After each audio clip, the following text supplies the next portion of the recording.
Series में आगे बढ़ते हुए देखते हैं। अब क्वेश्चन नंबर 71 है। यहाँ से आपका प्रॉफिट एंड लॉस स्टार्ट हो रहा है, उसको थोड़ा सा देख लेते हैं और फिर इस क्वेश्चन पर चलते हैं।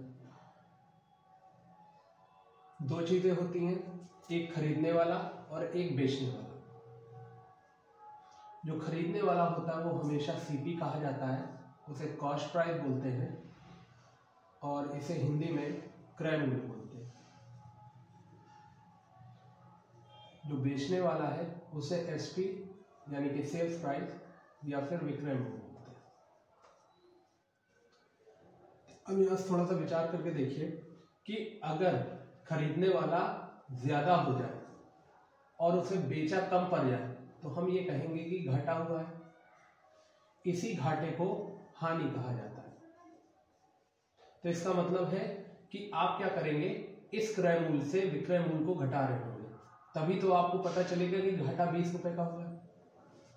तो यहां पर अगर आप हानि का फॉर्मूला चाहते हैं तो वो क्रय मूल्य माइनस विक्रय मूल्य हो जाएगा, यानी कि सीपी माइनस एसपी हो जाएगा।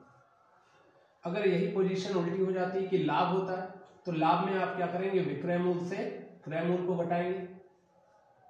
ऐसे अगर ये हो जाए तो आप यहां कहेंगे कि मुझे लाभ हुआ है या फायदा हुआ है। ओके, फायदा कितना हुआ है, 20 का हुआ है, 100 से 80 घटाएंगे। कुल मिला के आपको या तो घटाना है या तो जोड़ना है, और कुछ नहीं करना है। इन्हीं दो में से आपका आंसर निकलेगा। और अगर आप ये देख रहे हैं कि इसमें क्रय मूल्य और विक्रय मूल्य का अगर देखें लाभ और हानि के लिए केवल, तो आपको हमेशा घटाना है, चाहे आप फायदा निकाल लो चाहे आप घाटा निकाल लो। तो हम ये कह सकते हैं कि अगर आपको लाभ या हानि चाहिए तो इस जगह पर आप ऐसे कर लो ना, सेल्स प्राइस और कॉस्ट प्राइस का डिफरेंस। ठीक है, ओके। अगर डिफरेंस निकाल लेते हो तो आपको या तो लाभ मिलेगा या तो हानि मिलेगी। अब डिपेंड ये करता है कि कौन किससे बड़ा है।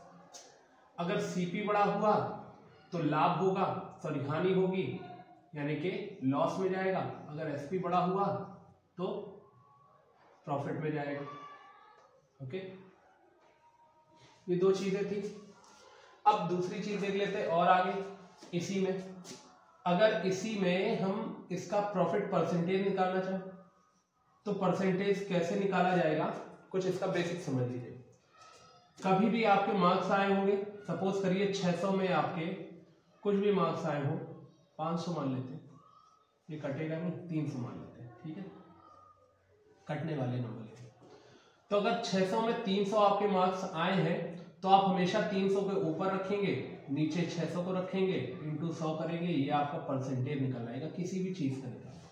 ठीक है, जो भी वैल्यू बाद में प्राप्त हुई है वो ऊपर रखी जाएगी, या फिर ये कह सकते हैं कि जो वैल्यू वेरिएबल हो, जो बदलती रहे वैल्यू, उसको ऊपर रखेंगे, जो फिक्स वैल्यू होगी वो नीचे रखेंगे, इंटू 100 कर देंगे, यानी कि variable upon fix value into 100।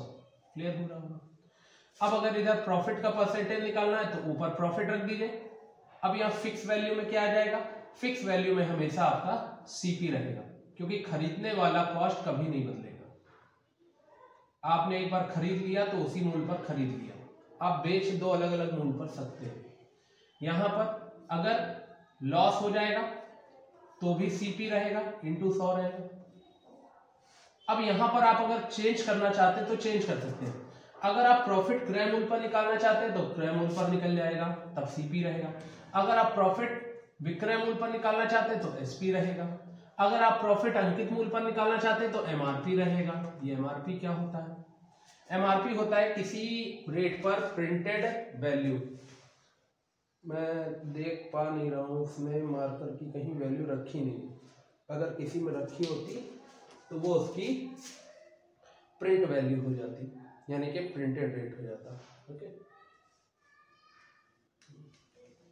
इसमें लिखा हुआ है ये 25 रुपए लिखा हुआ है, यानी कि ये जो प्रिंट रेट है आप देख पा रहे होंगे, ये एमआरपी लिखा हुआ है, ये एमआरपी इसका प्रिंटेड रेट हो जाता है। तो क्या हम 25 रुपए में से लाए होंगे, बिल्कुल नहीं, हम 20 रुपए में लाए। ठीक है, तो इसका क्या 20 रुपए में आया होगा? बिल्कुल नहीं, ये और कम में आया होगा। सपोज करिए 15 रुपए में मिला उसको, 1500 से सीधे 25 MRP कर दिया, उस पर कुछ डिस्काउंट मिला और उधर से हमें सेल्स प्राइस इसका 25-20 मिल गया। ये दुकानदार के लिए सेल्स प्राइस रहा होगा, लेकिन अगर हम कहें अपने लिए तो मेरे लिए कॉस्ट प्राइस है। अब हम इसको कहीं बेचेंगे तो कॉस्ट प्राइस पर पूरी की पूरी डिटेल लेंगे, अगर दुकान वाला लेगा तो वो इस पर प्रॉफिट देखेगा। ओके, ये दुकान वाले के लिए कॉस्ट प्राइस हो जाएगा। तो कॉस्ट प्राइस बदलता रहेगा अकॉर्डिंग टू सब्जेक्ट, जैसा भी अगर हम उसे देख रहे हैं तो मेरे लिए कॉस्ट प्राइस कुछ और होगा, दुकानदार देख रहा है तो उसके लिए कॉस्ट प्राइस कुछ और होगा। तो यहाँ पर जो भी आप निकालना चाहते हो प्रॉफिट, तो बेस आप देखोगे किस पर निकालना है। अगर आपको क्रय मूल्य पर निकालना तो P अपॉन CP होगा, अगर आपको विक्रय मूल्य पर निकालना P अपॉन FP होगा, प्रॉफिट P अपॉन RP होगा, MRP होगा अगर अंकित मूल्य पर निकालना। आई होप इतना क्लियर हो गया होगा। ये पहले का बेसिक होता है, लगभग आपको पढ़ा हुआ होता है, छोटे पढ़ते पढ़ते और 6, 7, 8 का बहुत ज्यादा हैवी तो है। उसका जो मर्म था वो भी आप समझ चुके होंगे कि आखिर इसके बेस कहां से उठाया जाता है। अब आगे देखते हैं क्वेश्चन, इसमें क्वेश्चन की बात की गई है वो देख लेते हैं। यदि किसी वस्तु का क्रय मूल्य है और ऊपरी व्यय, एक और वर्ड आया ऊपरी व्यय, ये होता है भाड़ा। कोई चीज अगर आप कहीं मार्केट से लेकर के आते हो बल्क में, सपोज करिए आप पूरा का पूरा एक कार्टन पूरा पार्ले-जी का पैकेट ले आए हो, ठीक है, उसके बाद लाने में जब आप लेके आए होगे तो उसके बाद या तो बाइक से आए होगे या तो साइकिल से आए होगे, तो कुछ मेहनत की। तो अगर ये 500 का लाए हो तो आपने मेहनत का अपना 100 रुपए जोड़ दिए, यानी कि अब ये 600 का पड़ गया, ठीक है। अब 600 में जितने भी इसके पैकेट अंदर रखे हो, सपोज करिए 60 पैकेट रखे, तो आपने यहाँ 60 से डिवाइड कर दिया, आपको पता चला कि एक पैकेट आपको 10 रुपए में बेचना है, तब तो आपका 600 रुपए निकल पाएगा। अगर आपने इससे कम का बेचा तो आप अपना ऊपरी व्यय नहीं निकाल पाओगे, इसकी कीमत भले निकल आए, ठीक है। तो मेरा कहने का मतलब केवल इतना था कि यहाँ पर आप 500 रुपए में लाए भले थे इसका CP, लेकिन आपने उसका भाड़ा भी जोड़ा जो कि 100 रुपए था। तो ये जब क्रय मूल्य कभी बात की जाएगी सेल्स के लिए, सेल्स के आधार पर बात की जाएगी, आपको बेचना है तो आप हमेशा ये कहेंगे कि मेरा क्रय मूल्य तो रहेगा, साथ में मैंने जो भाड़ा लगाया है वो भी मैं लूंगा, ठीक है। यहां पर वही बात की गई है कि एक वस्तु का क्रय मूल्य है 80 और ऊपरी व्यय 20 रुपए, तो हम कहेंगे टोटल अगर CP देखा जाए यानी कि क्रय मूल्य, तो वो मेरा हो जाएगा क्रय मूल्य प्लस ऊपरी व्यय, it means 80 plus 20 rupees. Okay, तो ये आ जाएगा 100 रुपए, यानी कि अब मुझे ये 100 रुपए में चीज मिली, हम ये मानकर चल रहे हैं, और उसका विक्रय मूल्य इट मींस SP जो उसका है वो 120 रुपए है। तो हम वही बता रहे हैं कि अगर SP ज्यादा हुआ तो प्रॉफिट होगा, अगर CP ज्यादा हुआ तो लॉस होगा। आप ऐसे समझ सकते हैं CPL, ठीक है, कोई भी लीग, प्रीमियर लीग सोच सकते हैं, ठीक है, और इधर SPP है ना, पोस्ट जोड़ सकते हैं, सुपरिटेंडेंट ऑफ पुलिस वाला, कुछ भी प्रॉफिट में, ठीक है। तो यहाँ पर आपको बता दिया गया है कि लाभ प्रतिशत लाभ पूछा गया है, तो पहले तो हम लाभ निकालेंगे यानी शुद्ध लाभ निकालेंगे, इट मींस P निकालेंगे। तो हमने अभी आपको बताया कि अगर SP ज्यादा हो तो लाभ होगा, SP ज्यादा हो तो लाभ होगा, बस आप एक ही लाइन जनरेट लीजिए, तुरंत आपको पता चल जाएगा कि जब कभी CP ज्यादा होगा तो लॉस होगा, ठीक है। तो SP इसमें ज्यादा है, कितना ज्यादा है? 20 ज्यादा है, घटाने की कोई जरूरत है नहीं, सामने सामने दिख रहा है, 120 से 100 जाएगा। अगर आप लिखना चाहें तो लिख सकते हैं, ना मन माने तो, ओके। तो यहां पर जो प्रॉफिट निकल आएगा वो 20 रुपए निकल आएगा,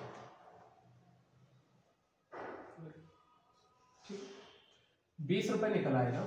अब इस 20 रुपए का परसेंटेज प्रॉफिट चाहिए, तो मैंने आपको बताया कि परसेंटेज प्रॉफिट कभी भी निकालना हो तो इस पर बेस कौन है? वो CP है, ठीक है।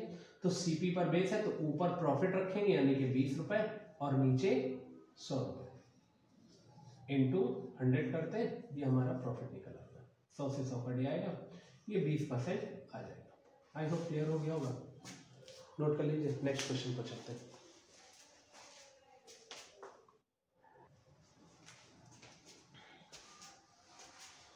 ये नेक्स्ट क्वेश्चन है, यदि कोई वस्तु 178 रुपए में 11% की हानि, ये हानि लिखा हुआ है, हानि पर बेची जाती है तो 11% लाभ प्राप्त करने के लिए वस्तु का विक्रय मूल्य क्या है।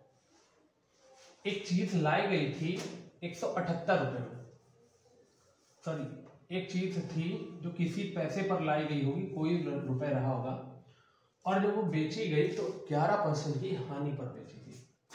हम मानकर चलते हैं कि उसे 100% पर लाया गया होगा। अगर 100% पर लाया गया होगा तो उसके बाद उसे हानि खानी पड़ी है 11% की, तो हम कह रहे हैं कि उसका 11% हम उससे हटा देते हैं। अगर हम 100% से 11% उसका हटाएंगे तो हम ये निकाल पाएंगे कि जो भी घटाने पर वैल्यू आएगी उसी पर जो भी वैल्यू होगी उतने रुपए में वो चीज बेची गई होगी। सही है। अगर 100 रुपए में लाए हो और 11 का नुकसान हुआ है, इसका मतलब आपने 89 में वो चीज बेची है। ये परसेंटेज था तो परसेंटेज लगा दिया, यहां से 89% का वैल्यू 178 आ गई। ठीक है। अब ये 89% की वैल्यू 178 है तो यहां से 1% की वैल्यू हम निकाल देते हैं। और आपको कल पढ़ाया था वीडियो में, जो कि चल रही थी शायद पार्टनरशिप की, किसकी थी, जिसकी भी चल रही है, डिस्काउंट की चल रही थी, तो उसमें मैंने आपको बताया था कि जब कभी भी एक आ जाए तो ये वाली सिस्टम हमेशा नीचे चला जाता है। ये हर बार होगा, आप इसे नियम या सिद्धांत मान सकते हो। ठीक है। उसके बाद 89 से काटेंगे तो 2 आ जाएगा। अब मुझे यहां पर देखिए, यहां पर एक गड़बड़ क्या होती है कि यहां पर पूछा जाता है कि 1 की वैल्यू मिल गई है, तो अब हम सीधे 100 की वैल्यू निकाल लेते हैं। तो वहां पर थोड़ा सा रुकिए और पता कीजिए आगे कहा क्या जा रहा है। ये केवल एक लाइन पढ़ के हमने यहां तक निकाला है कि 1% की वैल्यू 2 रुपए। अब आगे क्वेश्चन में पढ़ लेते हैं। तो 11% लाभ प्राप्त करने के लिए वस्तु का विक्रय मूल्य चाहिए। 11% लाभ प्राप्त करने के लिए, इसका मतलब वो 100 में तो खरीदा ही गया था। ठीक है। अगर उसे 11% का लाभ चाहिए तो 11 और जोड़ दे, यानी कि 111% की वैल्यू चाहिए ना, तो हम यहां पर सीधे 111 की वैल्यू निकाल देते हैं। अगर ये देखा जाए तो जब कभी भी एक के बाद कोई चीज आती तो गुणा होता है, एक की पहली चीज होती तो भाग। ठीक। तो यहाँ पर 111 का गुणा 2 में कर देंगे, यानी कि 222 आ जाएगा। ठीक है। क्लियर हो गया होगा, आ गया होगा आपको। अब इसे नोट कर लीजिए।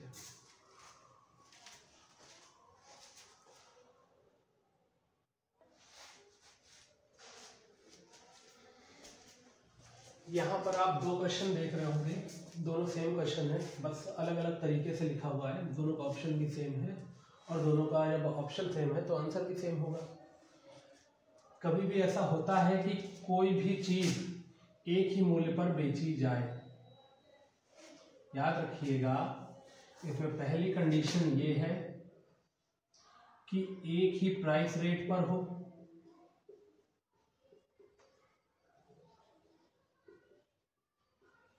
पर बेचे। दूसरी कंडीशन ये है एक पर प्रॉफिट तो एक पर लॉस हो। तीसरी कंडीशन ये है कि जो भी प्रॉफिट या लॉस हो वो सेम। ठीक है। अगर ये 3 कंडीशन मिल जाती हैं आपको तो इसका आंसर आपका हमेशा लॉस में आएगा। ठीक है। लॉस में आएगा क्यों, उसकी भी बात कर लेते हैं, लेकिन अभी ये याद कर लीजिए हमेशा लॉस में आएगा। तो 2 ऑप्शन आपके कट आते हैं लाभ वाले। ठीक है। अब इसका लॉस जो निकाला जाता है वो निकाला जाता है सक्सेसिव डिस्काउंट से।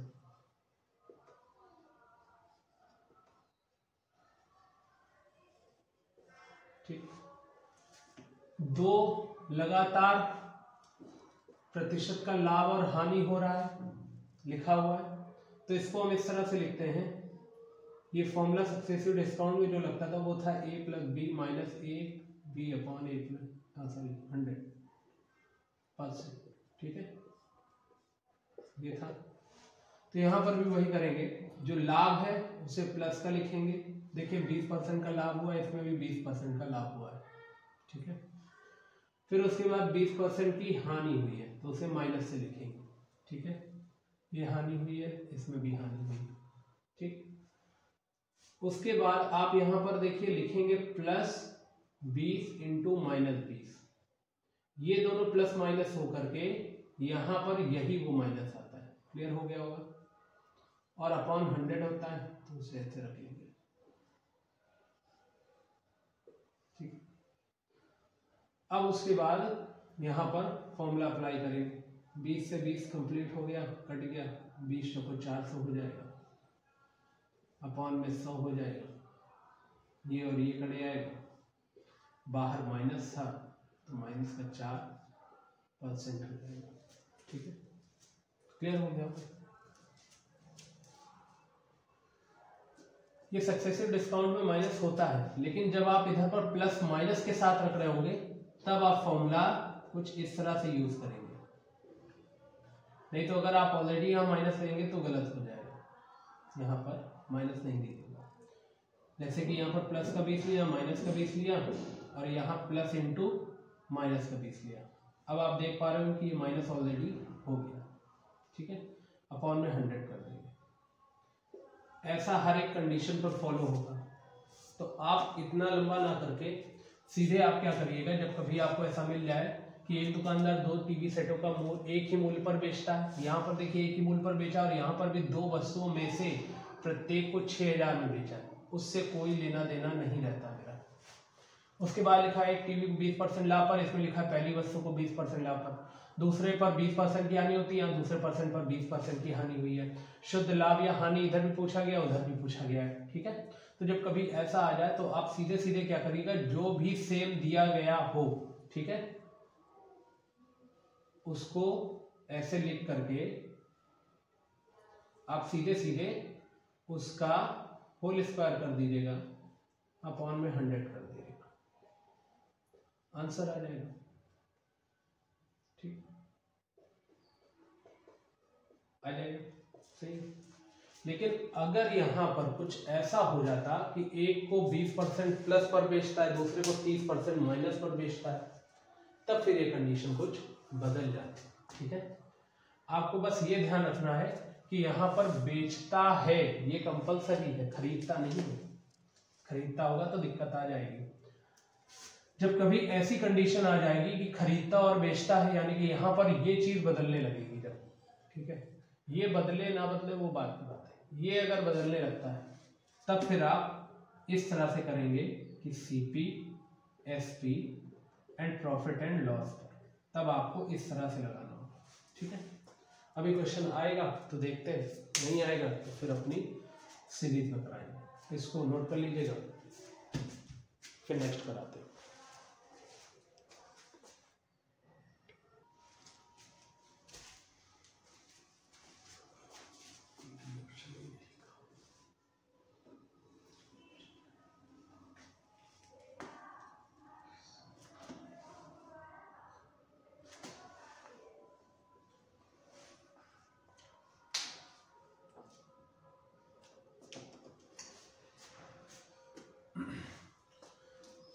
जब कभी भी ऐसा क्वेश्चन आ जाए कि 50 संतरों का क्रय मूल्य 40 संतरों के विक्रय मूल्य के बराबर है, कई सारे ऐसे क्वेश्चन आ जाते हैं, 30 नींबू का मूल्य 2 नींबू के विक्रय मूल्य के बराबर है, तो ऐसे सिचुएशन में आपको क्या करना है, जैसा लिखा है बस वैसा लिख दीजिएगा।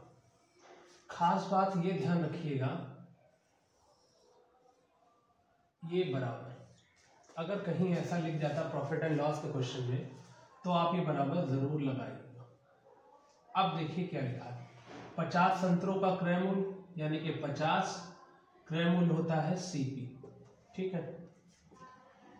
40 संतरों के विक्रय मूल्य, यानी कि 40 और ये हो गया एसपी। क्लियर हो गया,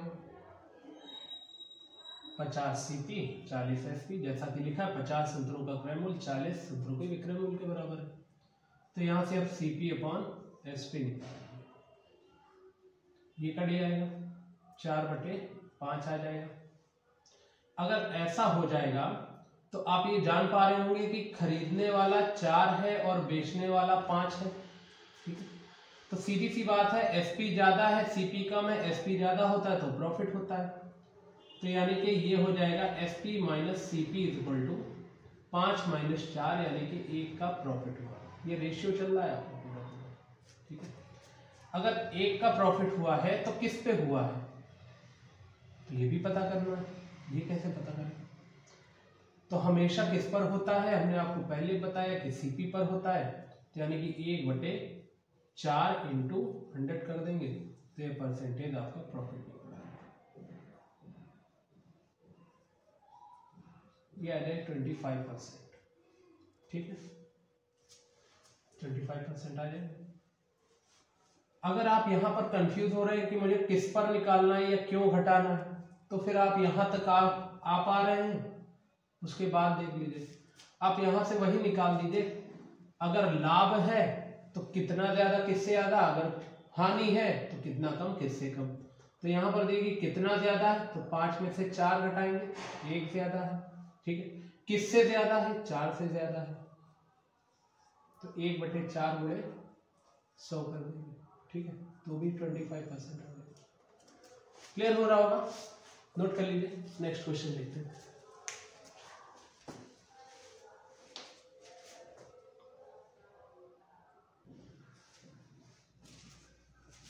नेक्स्ट क्वेश्चन देख लेते हैं। 100 संतरे हैं, 350 रुपए में खरीदे गए, 48 रुपए प्रति दर्जन की दर से बेच दिए गए, लाभ या हानि प्रतिशत बताना है। आप यहां पर एक पहले तो ये समझ लीजिए कि अगर आप वस्तुओं में पूरा क्वेश्चन लगाने वाले तो वस्तु में चेंज कर लीजिए, अगर आप परसेंटेज में क्वेश्चन लगाने वाले तो पूरा परसेंटेज में चेंज कर लीजिए। जो भी करिए एक सीक्वेंस में करिए, एक में ही रहे। मतलब अगर सीपी में चल रहा है तो सीपी में ही चले, एसपी में चल रहा है तो एसपी में ही चले। ये मत करिएगा ऊपर सीपी नीचे एसपी, वहां पर गड़बड़ हो जाती है। अभी देखिए यहां पर 100 संतरे 350 में खरीदे गए, तो पहले हम एक संतरे का मूल्य निकाल लेते हैं। तो 100 संतरे थे, 300 रुपए में खरीदे गए, तो यानी कि ये खरीदे जाने वाली बात कर रहा है।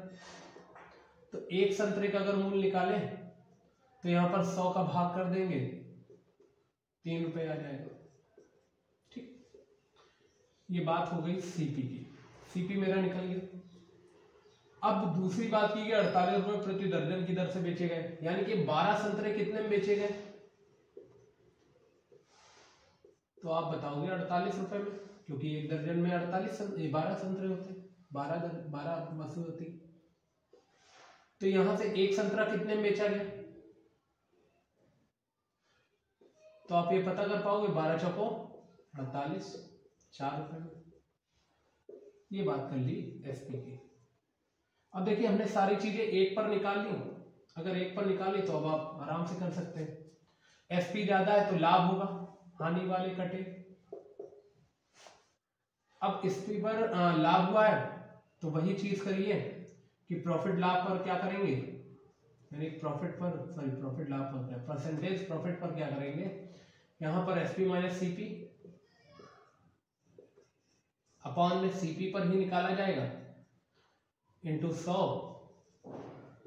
तो यहां आ जाएगा 4 माइनस 3 अपॉन में सीपी रहेगा 3 इंटू 100 हो जाएगा। तो कुछ और आ रहा है, 1/3 इंटू 100, 33 सही 1/3। ठीक है, यहां पर देखिए गड़बड़ हो गई है, इस जगह पर 350 था। अगर आप 300 से निकालेंगे तो ये आएगा, 350 पर देख लेते हैं तो ये आ जाएगा 3.5। ठीक है, क्लियर हो गया। देखिए 1 0 कटेगा, 35 में 10 का भाग जाएगा, 3.5 हो जाएगा। बाकी ये वैसा ही है, बस इस जगह पर 3.5 कर दीजिए। ठीक है, तो यहां पर जब 4 से 3.5 घटाएंगे तो आधा बचेगा, यानी 0.5 आ जाएगा। तब देखिए आंसर कितना हो जाएगा। ये हट जाएगा, 0 बढ़ जाएगा, 0 0 कट जाएगा, 50 में 3 का भाग देंगे तो 50/3 आ जाएगा।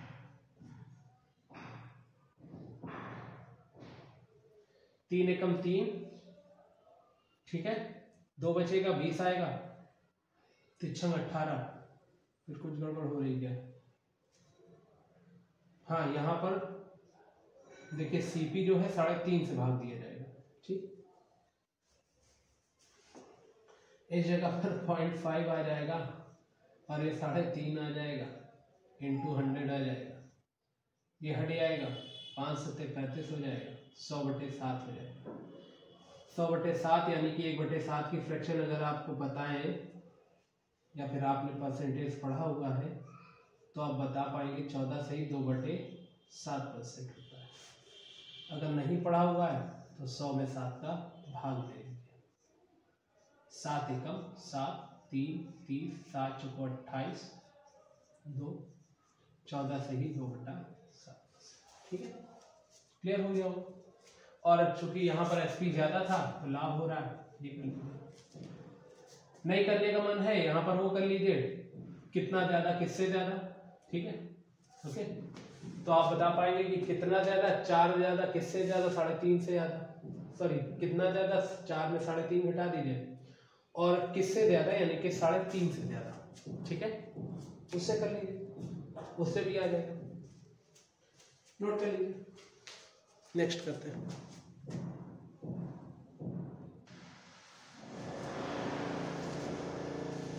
एक और क्वेश्चन है, वो देख लीजिए।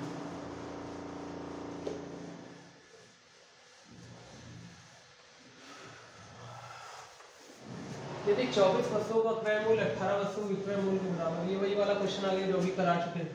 24 वस्तुओं का क्रय मूल्य है, आप यहाँ लिख लीजिए 24 सीपी 18 वस्तुओं के विक्रय मूल्य के बराबर है। बराबर लगाना था 18 वस्तुओं का एसपी, सीपी अपॉन एसपी निकाल लीजिए। जल्दी आप जान पाएंगे, 6 से दोनों कटेंगे और 3/4 लाएंगे। अब यहाँ पर वही चीज, अब मत निकालिए लाभ क्या है, आप सीधे सीधे लिखिए ना, लाभ है बस ज्यादा है, तो कितना ज्यादा, 4 में से 3 ज्यादा, सॉरी 4 और 3 का डिफरेंस, किससे ज्यादा, 3 से ज्यादा, 100 से डिवाइड कर लीजिए, 1/3 इंटू 100 हो जाएगा, ये आ जाएगा 33, ठीक है। तो ये आ जाएगा 33 सही 1/3%। पीछे क्वेश्चन इसी टाइप का करा लिया, तो समझाना है नहीं, नोट कर लीजिए। नेक्स्ट करते हैं।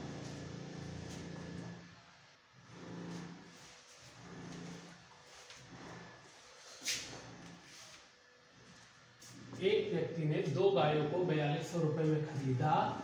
उसने एक गाय को 15% लाभ पर तथा दूसरी गाय को 10% की हानि पर बेचा, परंतु इस व्यवसाय में न लाभ होता है और न ही हानि। तो पहली गाय का क्रय मूल्य पूछा गया। देखिए आपके सामने कुछ ऐसे क्वेश्चन आते थे, बेचा और फिर यहां होता था 20% प्लस लाभ, दूसरे पर 20% हानि, ऐसा कुछ होता था। तो आप वहां पर सक्सेसिव डिस्काउंट लगा देते थे और बताते थे कि कुछ इस तरह से आंसर आ जाएगा, ठीक। अलग भी हो तो भी चलेगा, अलग हो तो भी चलेगा, लेकिन बेचने पर, खरीदने पर ये फंडा अप्लाई नहीं होता है। क्यों? उसका सेम छोटा सा रीजन है, वो ये है कि जब आप बेचोगे तो उसके बाद तुरंत आपको प्रॉफिट और लॉस जो होगा वो बेचने पर ही मिल जाएगा। लेकिन यहां पर खरीदा गया है, फिर उसे कितने में बेचा गया ये तो नहीं बता सकते, उसने सीधे खरीदने पर सीधा लाभ दिखा दिया, ठीक है। इसलिए जब कभी भी खरीदा जाता है तो उस पर डायरेक्ट लिंक ना मिल पाने के कारण हम इसमें ये मेथड नहीं लगा सकते। खरीदने पर हमें पूरा का पूरा उसका सॉल्यूशन निकालना पड़ता है। इसके सॉल्यूशन निकालने के कई मेथड है, देख लेते हैं। पहला मेथड, पहला मेथड है हमारा जो कि डायरेक्ट नॉर्मली बेसिक लगाकर करते कि पहली गाय का हम मानते हैं x रुपए मूल्य, दूसरी गाय का मानते हैं 4200 माइनस x। ऐसा क्यों किया? क्योंकि दोनों गायों का मूल्य तो 42 रुपए ही है, 4200 ही है। अगर इन दोनों को जोड़ेंगे तो आप पाएंगे कि x कट जाएगा और 4200 आ जाएगा। ठीक है, यानी कि एक गाय अगर x की होगी तो दूसरी 4200 से कम ही होगी। कितनी कम होगी? x को कम कर दो उतनी मिल जाएगी। जैसे कि 16 और 10 का योग 26 है, तो हम ये कह रहे हैं 16 एक मान ली संख्या और दूसरी संख्या हमने मान ली 26 माइनस 16, तो ऑटोमेटिक 10 आ जाएगा। सही है, तो यहां पर दोनों गाय मैंने मूल्य मान लिया।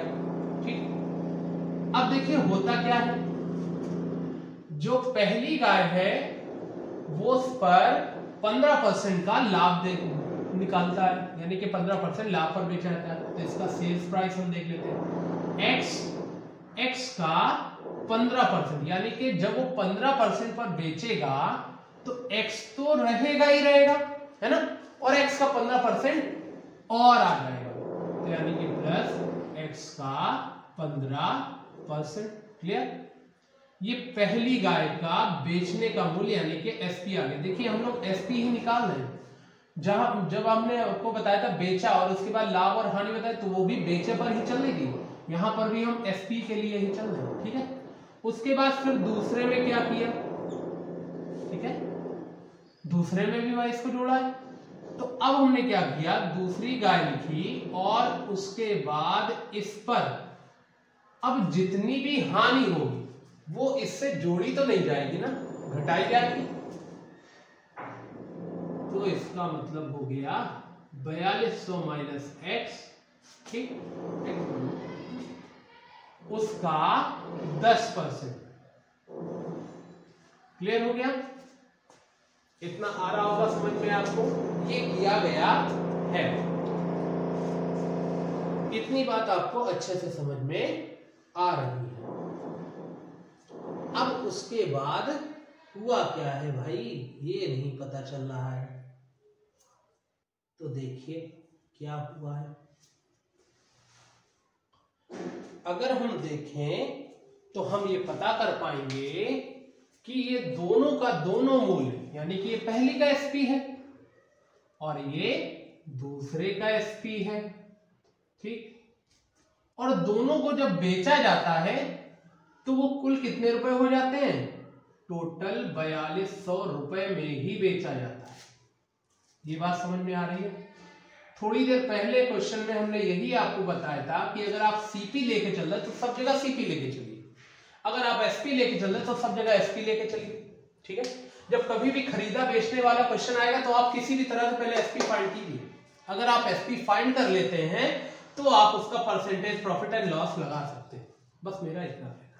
ठीक है, आई होप अब आपको ये रीजन समझ में आ गया होगा कि इसमें हम एसपी क्यों निकाल रहे हैं, खरीदने वाले में वैसे क्यों नहीं लगाते हैं जैसे सेल्स वाले में लगाते हैं कि एक पर लाभ हुआ, एक में इतने में बेचा, प्रत्येक को इतने में बेचा और इस पर इतना लाभ, उस पर इतना हानि हुई, और फिर हम कर लेते हैं।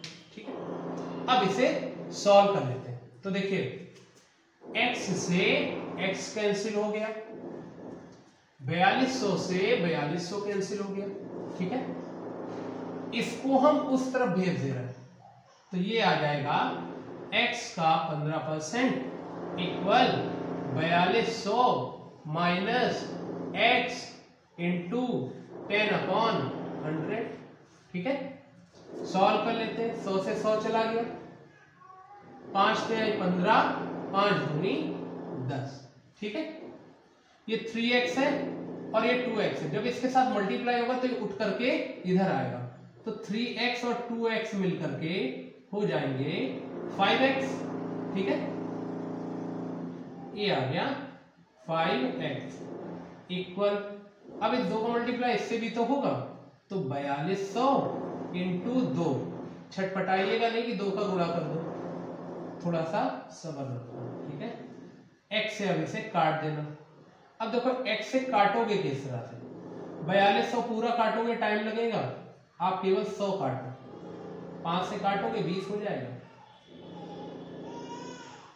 ठीक है, गुणा कर दो, 42 दूना 84, 84 दूना 168, यानी कि 1680 रुपए। ओके, ये आपका आंसर आ गया। आई होप ये क्लियर हुआ होगा। हम एक बार हट जाते हैं, आप इसे नोट कर लीजिए। ये पहली गाय का मूल्य है और ये दूसरी गाय का मूल्य है। ठीक है, नहीं नोट कर पाए हैं तो वीडियो पॉज कर लीजिएगा, फिर नोट कर लीजिएगा। ओके, अब चलते हैं दूसरे मेथड पर। ठीक, इसी सा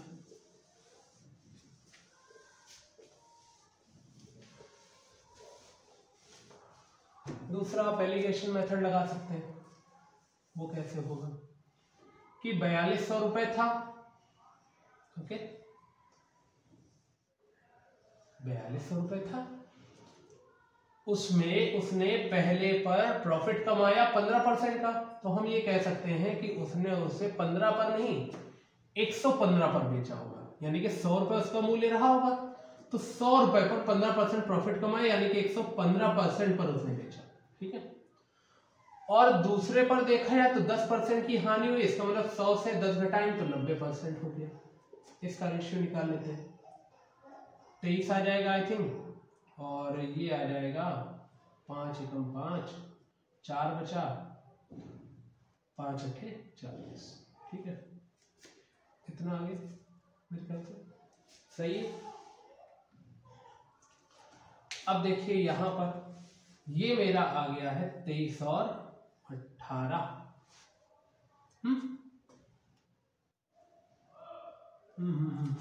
सॉरी, एलिगेशन बोला था ना, ये क्या बोल रहा है, देखिए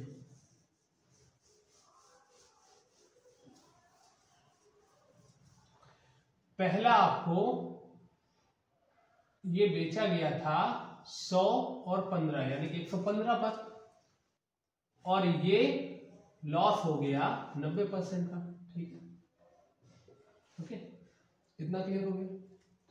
तो अब देखिए हम ये मानकर चल रहे हैं कि ये चीज लास्ट में ना तो प्रॉफिट होता है तो ना तो हानि होता है। तो शुरू में हमने इसका मूल्य अगर 100 रुपए लेकर चला था तो 100 ही तो रहे होंगे, यानी 100 लेकर चले, 115 में चाहे इधर 90 में चाहे, दोनों कैलकुलेट किया, फिर से 100 आ गया। ठीक, तो अब इसको सॉल्व कर लेते हैं। 115 से 100 जाएगा, ये आ जाएगा 15। 100 से 90 जाएगा, हमेशा बड़े से छोटे को घटाते चाहे जहां। ठीक है, तो ये आ जाएगा आपका 100 में से 90 गया 10।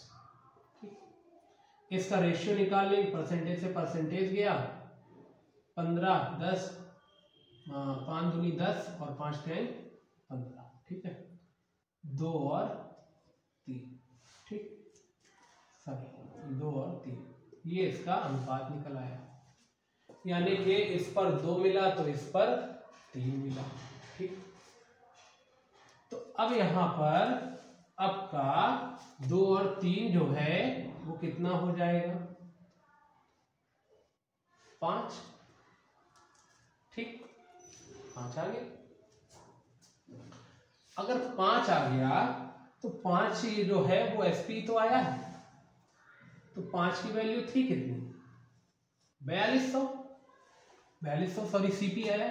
ठीक है, सीपी आ गया, तो यहां पर 5 का रेशियो 4200 है, तो 1 का रेशियो हमारा आ जाएगा, 5 से काटेंगे तो हमने बताया था ये 840 आ जाएगा।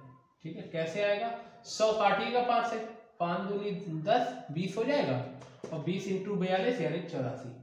तो मुझसे 2 की वैल्यू पूछी गई, पहली गाय का मूल्य पूछा गया है, क्रय मूल्य, तो यहां पर 2 आ जाएगा, यानी कि 840 इंटू 2 1680 रुपए। आई थिंक ये भी आपको आ गया होगा मेथड कैसे करना है, इसको भी नोट कर लीजिए। तीसरे मेथड पर चलते हैं,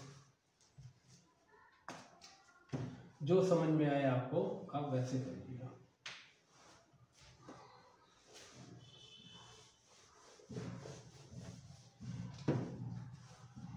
इसमें 2 अलग अलग वेरिएबल ले लेते हैं।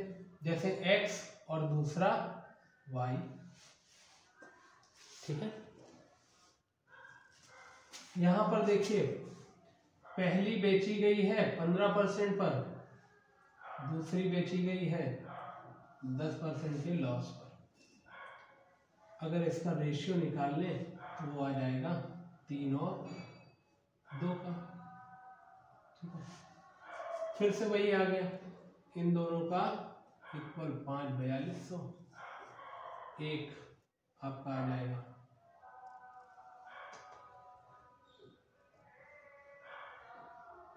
सॉरी ये आपकी पहली, एक मिनट, ये अलग अलग रेशियो में जाते हैं, ठीक है। तो x और y कर देंगे, x का 115%, ठीक है, वही पुराना एलिगेशन का ही यूज कर रहे हैं, और दूसरा y का 90%, ये 4200, सॉरी ये आपका इक्वल हो जाएगा, ठीक है। क्यों इक्वल हो जाएगा ये समझ लीजिए, x है 115 और ये 10 नहीं, लाभ पर है वहां नहीं पर है,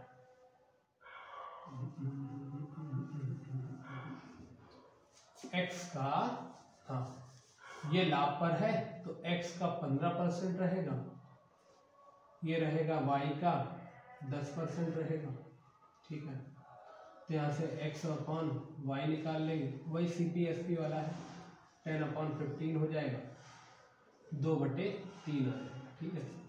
अब 2 और 3 की वैल्यू आपको दी गई है 5, ये आ जाएगा 4200, एक बराबर आ जाएगा, कब ही 5 से काटेंगे 840, पहली वाली गाय का मूल्य निकालना है, x बराबर 2 है, तो यहाँ पर 2 की वैल्यू आ जाएगी 1680। आप ऐसे भी लगा सकते हैं, जैसे आपको ठीक लगे आप वैसे लगा दें, ठीक है।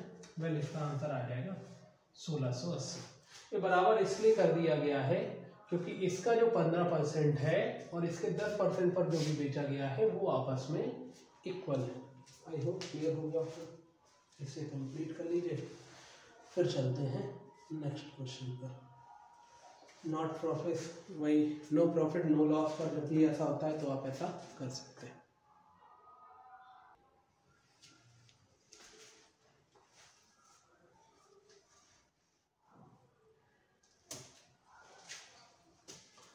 ये आपका एक और क्वेश्चन आ गया है।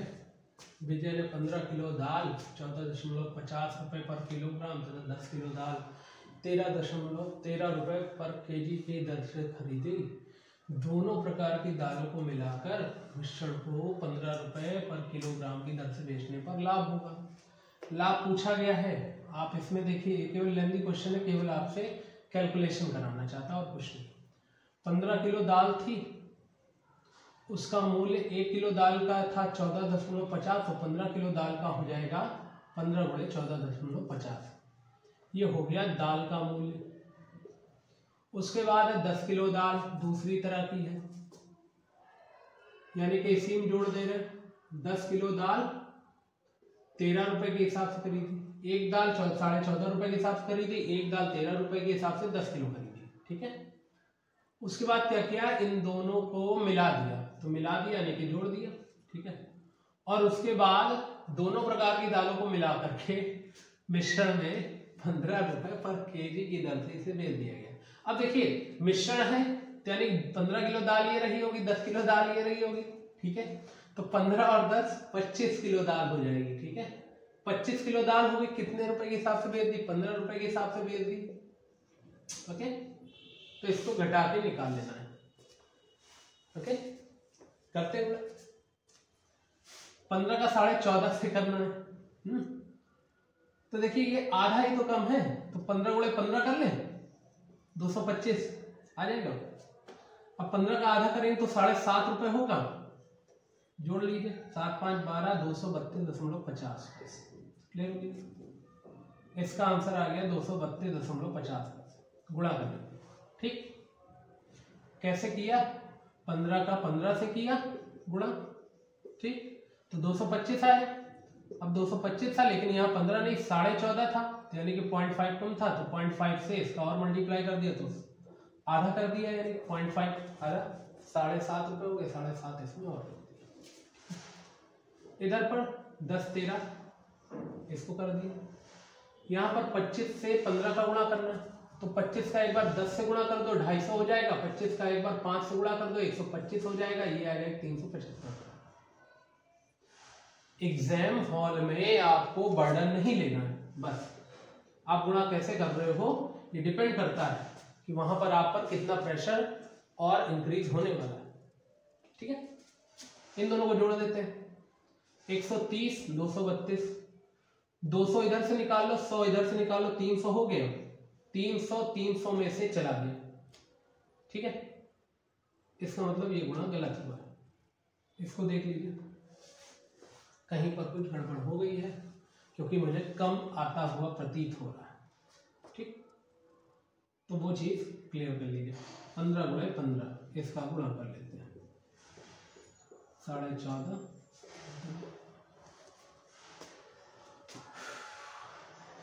15 पन्ना 75 7 हो गया, 15 चौको 60 60 और 7 67 हो गया। ठीक है, 6 आ गया, 15 एकम 15 15 और 6 21 217 आ गया। हाँ गड़बड़ हो गई, ये मैं घटाना था ना, तो वो जोड़ दिया, तो यहाँ 00 होगा, 14 में से 7 जाएगा 7 हो जाएगा, यहाँ पर 1 आ जाएगा, क्लियर हो गया। ठीक,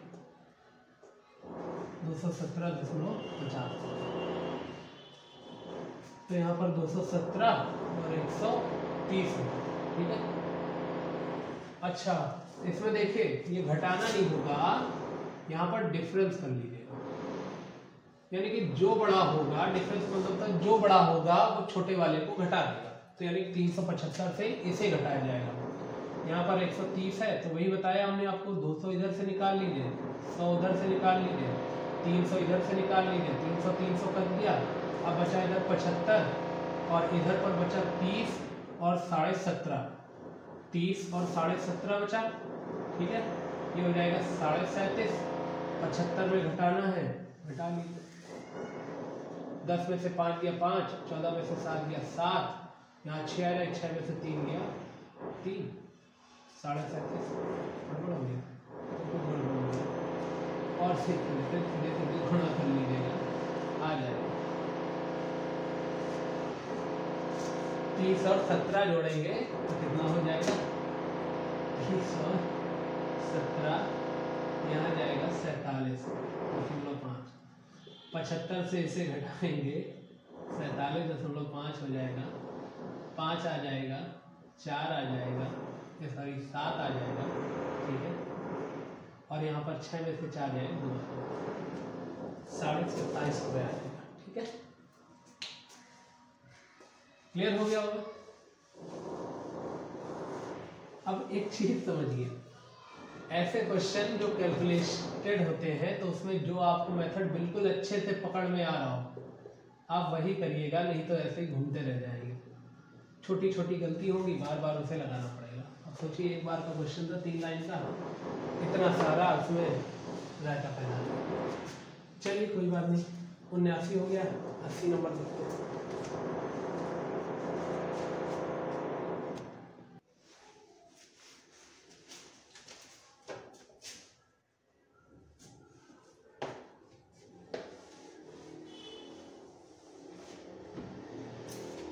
और देखते हैं,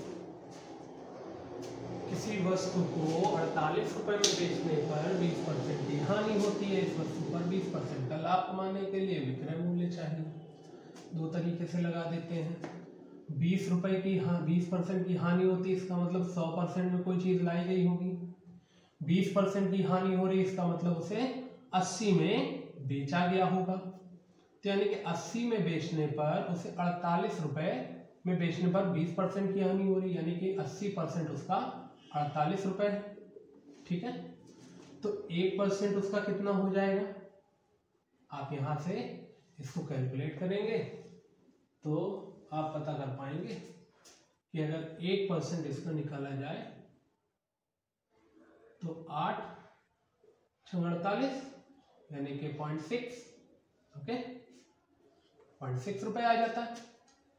अब उसके बाद इस वस्तु पर 120% का लाभ चाहिए, तो 120% का लाभ चाहिए यानी कि 100 में इस बार 20 जोड़ना होगा, यानी कि 120% की वैल्यू चाहिए।